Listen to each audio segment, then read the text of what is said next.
بسم اللہ الرحمن الرحیم۔ آج ہم بات کریں گے پاکستان تحریک انصاف میں بڑھتے ہوئے اختلافات۔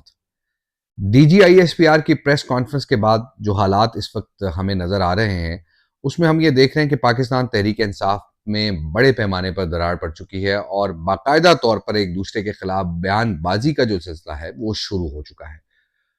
بیرسٹر گوہر جو کہ چیئرمین ہے پاکستان تحریک انصاف کے، ان کی جانب سے یہ سٹیٹمنٹ آیا ہے کہ ہمیں اتنا آگے نہیں جانا چاہیے کہ واپسی کا راستہ مشکل ہو، اور انہوں نے خاص طور پر دبے لفظوں میں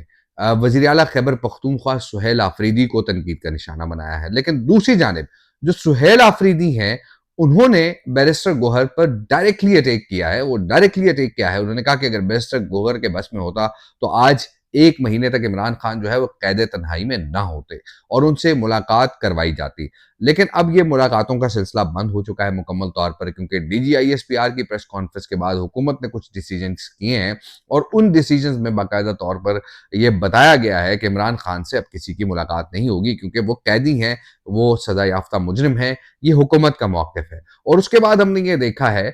کہ اب پاکستان تحریک انصاف کا جو پشاور کا جلسہ تھا اس میں خاص طور پہ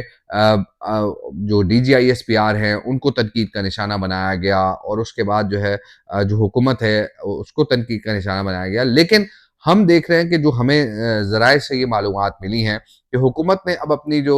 توپوں کا رخ ہے وہ پیپلز پارٹی سے ہٹا کے جو ہے وہ پاکستان تحریک انصاف کی جانب کر دیا، کیونکہ پیپلز پارٹی اب خاص طور پہ اتحادی کے طور پہ سامنے آ رہی ہے، اور اسی طرح پاکستان تحریک انصاف جو ہے اس پہ باقاعدہ طور پہ اب یہ سلسلہ شروع ہوگا۔ لیکن ایک جو حوصلہ افزا بات یہ ہے کہ اسپیکر قومی اسمبلی کی جانب سے ایک مرتبہ پھر مذاکرات کی دعوت دی گئی ہے، لیکن وہ بھی پاکستان تحریک انصاف کی درخواست پر۔ یہ سارے ایسے معاملات ہیں کہ پاکستان تحریک انصاف، پیپلز پارٹی، مسلم لیگ نون، اس وقت تین بڑی جماعتیں اس ملک کی ہیں، لیکن پاکستان تحریک انصاف اپنے اس نیریٹو کی وجہ سے بہت پیچھے کی طرف دھکیل دی گئی ہے کہ جو نیریٹو اپنایا گیا ہے، خاص طور پر جو ان کے سوشل میڈیا کی جانب سے جو نیریٹو عمران خان کے سٹیٹمنٹ کے بہاف پہ بنایا جاتا ہے، تو اس کی وجہ سے اب جو سرد مہری ہے اس میں اضافہ ہو رہا ہے، برف پگھلنے کا نام نہیں لے رہی، معاملات مزید گمبھیرتا کی طرف جا رہے ہیں، اور یہ گمبھیرتا پاکستان تحریک انصاف کے لیے آنے والے وقتوں میں مشکلات کھڑی کر سکتی ہے، کیونکہ اب پاکستان تحریک انصاف میں وہی شخص جو ہے وہ سروائیو کر سکے گا کہ جو مزاحمت کرے۔ لیکن اب ہم دیکھ رہے ہیں کہ بہت سے جو مرکزی رہنما ہیں یا جو مرکزی عہدیدار ہیں وہ خاص طور پر اب بیک فٹ پہ آ رہے ہیں، پالیسی شفٹ کی طرف آ رہے ہیں۔ اب انہوں نے اپنے جو تنقید کا رخ ہے وہ اسٹیبلشمنٹ سے ہٹا کر حکومت پر وہ کرنے کے حوالے سے جو ہے وہ سوچ بچار کریں گے۔ ذرائع سے ہمیں معلومات ملی ہیں، اور یہ بھی معلومات ملی ہیں کہ اس وقت جو پاکستان تحریک انصاف کی مرکزی قیادت ہے وہ،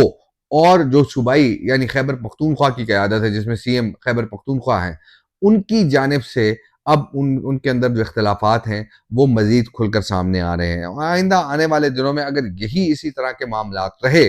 اور سی ایم کے پی کے نے جو اپنی تنقید والی روش ہے اس کو ترک نہ کیا، تو کبھی امکان یہی ہے کہ خیبر پختونخوا کے اندر گورنر راج جو ہے وہ لگ سکتا ہے، اور اگر گورنر راج لگ گیا تو پھر اس کے بعد پی ٹی آئی پر زمین مزید تنگ کر دی جائے گی، اور خیبر پختونخوا کے اندر جو ہم سمجھتے ہیں کہ پی ٹی آئی کی ایک سیف ہیون ہے